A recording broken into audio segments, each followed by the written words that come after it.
Welcome to Eager Little Beavers.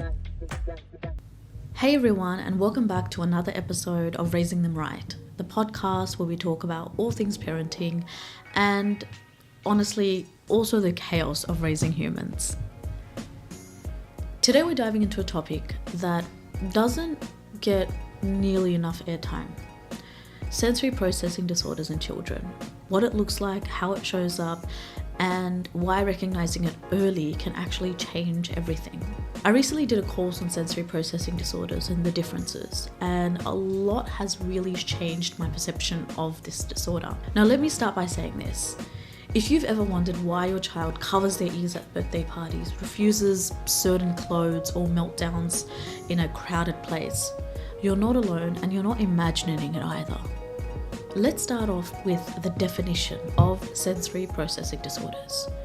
What really is it? You see, the term SPD, and talking more about what it actually is so much more than the actual term of how to process sensory things. In simple terms, it's when the brain has trouble receiving and responding to sensory information. We're talking about sound, light, touch, smell, movement, basically all the ways we experience the world, all of our senses. Some kids with SPD might be hypersensitive, meaning their nervous system reacts too strongly. For example, a shirt tag feeling like sandpaper, or the hum of a fridge being unbearable. Others might be hypersensitive. They might not register pain easily. They might seek out constant motion or seem disconnected from what's going on around them. And some bounce between the two, depending on the environment. Here are some real life signs to look for. Let's really talk about how this looks like in our actual life. You might notice things like, for instance, it could be that your child avoids playground swings or hates having their hair brushed. They might freak out when the vacuum cleaner turns on. Or on the flip side, maybe they crash into things constantly or chew on non-food objects like shirt sleeves. These aren't just quirks, they're communication.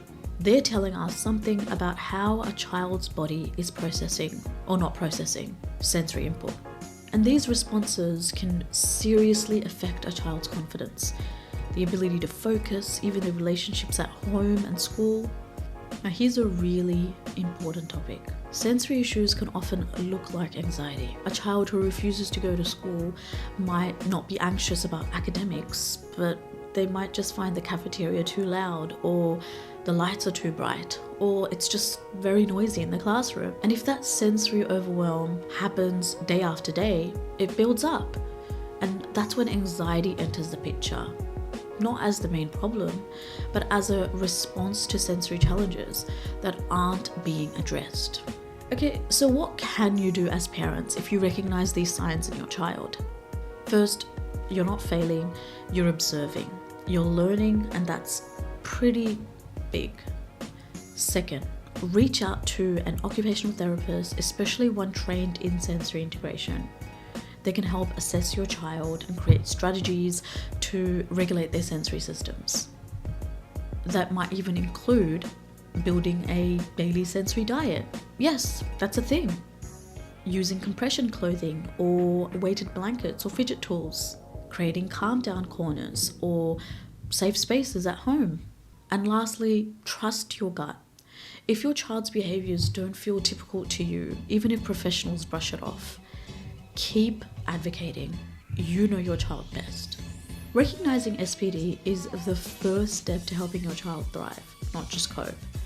It's not about fixing them, it's about understanding them, meeting them where they are, giving their nervous systems the support they need so they can feel safe, confident, and also connected. If you found this episode helpful, please share it with someone who might need to hear this. And don't forget to check out more of our videos or our podcasts that we've been sharing. And also Star Institute's resources. They're doing phenomenal work in this space. Thank you so much for listening. Until next time, keep raising them right. Good luck. Thank Thank you for watching. Remember to take care of yourself because you're worth it. If you enjoyed our video, don't forget to like, share, comment, and subscribe for more interesting and informative parental support.